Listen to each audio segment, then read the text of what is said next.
When you start a company and you're a founder, you're taking the most risk. You're the person with the idea.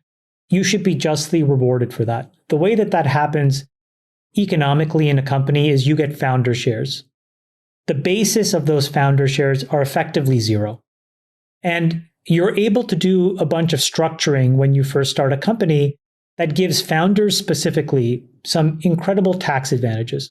You can, do an 83B election, which is effectively you buying the stock, starting the clock on long-term capital gains, et cetera, et cetera. Then you have stock that you give to employees. They're one of two kinds: non-qualified stock options and incentivized stock options, NSOs and ISOs. And, those have different tax treatments. But again, when you're a very early employee, you get a mixture of these things, also hugely accretive. It has a very low basis. You're building value. But here's what people don't understand. When a venture investor like myself or Jason... Explain basis, by the way, for people. For the basis, a very low cost basis. The price of your stock is effectively zero. Paying a penny for it or something. Yeah, like my stock at Facebook costs like half a penny. Got it. Whatever. It goes public. It's $15, $20. You get the spread. Got it. You get the spread, and you pay long-term capital gains on that if you've been able to. Not income tax. Yeah. And shift it to long-term capital gains. Okay. So now Sachs or Jason or myself come and invest in your company. What happens? We actually don't get equity. We don't get common stock. We actually get a synthetic form of debt called a preferred share. Okay? And typically the way that it works is when we invest in a company, and this is how the entire venture ecosystem works, we actually create what's called a preference stack, which means we get an instrument that is senior to the common equity. Now, what does that mean? Well, it means that if your business goes out of business, we get our money back first.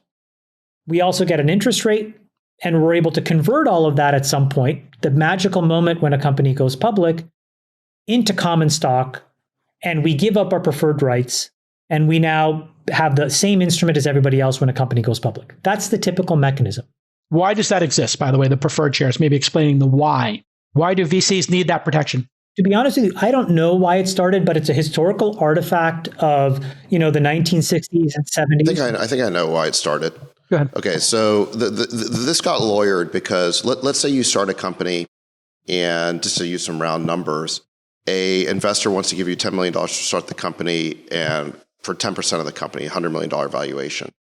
If you didn't have preferred shares, then the founders could basically, on the day after the money comes in, could say, hey, we want to liquidate the company. We decide we don't want to do this anymore.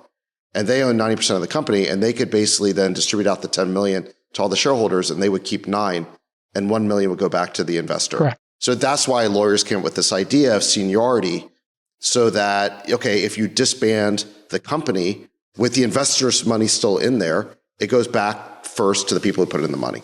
That was the idea. And the second piece was, if the company gets sold for less than the cash put into it, at least the people who put the cash in get their money out first.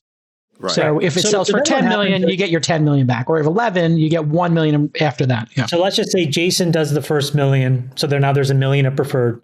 Then Sachs does the Series A and he puts in 10. Now there's 11 million of preferred, even if it's at a much higher valuation. And then I come in and I give 100 at an even higher valuation. So now there's $111 million of preferred shares. Now, if the company goes through all kinds of complications and mess, and let's just say we have to sell it to somebody else for $200 million, well, guess what happens? The first 111 of it comes back to myself, Jason, and David. Plus interest. So this is why venture investors have an incentive to pay and set these crazy valuations, because they don't really care what the valuation is as much as they care how much of all this preference is building, and do I rationally believe that the liquidation value of the company is at least that much money. So if I think that Friedberg's company is worth at least $111 million, I'll do it, and I add my 100. Now, why is this important for employees?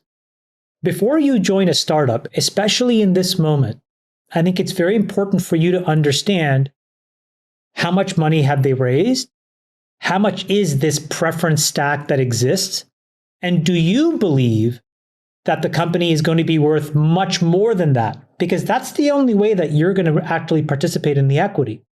And we know now what the public markets say. So if you go back to that tweet, if it's a 10 or an $11 billion company, okay, well, you need to generate $2 billion of revenue.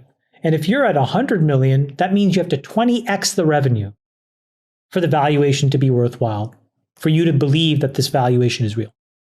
So this is just a little guide for employees. I just think it's very important that you guys start to do the math and start to figure this out. Ask the hard questions. How many shares are outstanding? How many preferred shares? What's the overhang? What's my strike price? What's the preference stack? Yes. How much is the total pref stack? How much revenue are we generating now? You should go and do the work to figure out what the public market comps are. Those are widely available. Hopefully somebody could actually just create a website that helps you do this. But all of these things are going to be very important for you. Otherwise, what will happen is if you join a company in this moment at a fake valuation and the valuation gets reset, you can effectively assume your options are worth zero. So if that was an important part of how you made the decision to join that company, you're being somewhat misled in a moment like this. And you need to have your own rational sense of what that company's worth. Conversely, I think boards and CEOs have a real responsibility now to do the hard work of resetting this and explaining it to their employees if they want to retain them. Because in a moment like this, if you have a valuation reset, you don't allow people to understand it and you don't figure out a way to allow them to participate in some incremental way, I think it's going to be very problematic for employee retention. You're good. Sure. In those contexts, look, there's a couple of things that I always support. If you need to reprice the options, you can reprice the options and give employees the benefit of a new 409A. So the company doesn't set the option price. That's set by an external 409A audit. But if that 409A goes down because of these factors we're talking about, you can basically, the board can vote to reprice everyone's options, so at least they get the benefit of the lower 409A. Explain what a 409A is, just broad strokes. It's basically when stock options are issued, the law requires that the strike price of the option be the fair market price.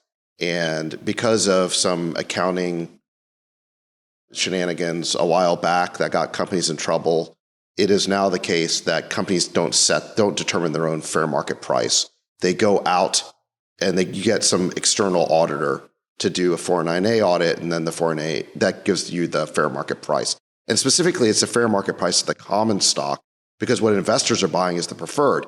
Because of the dynamic that Chamath is talking about, where the preferred gets paid back first, the common stock is worth less per share because it's got this overhang on top of it. Typically a fraction, a fifth, a tenth, something in that range is typically. So if the shares were worth $1 of preferred, the fair market value of the common could be 5 cents, 10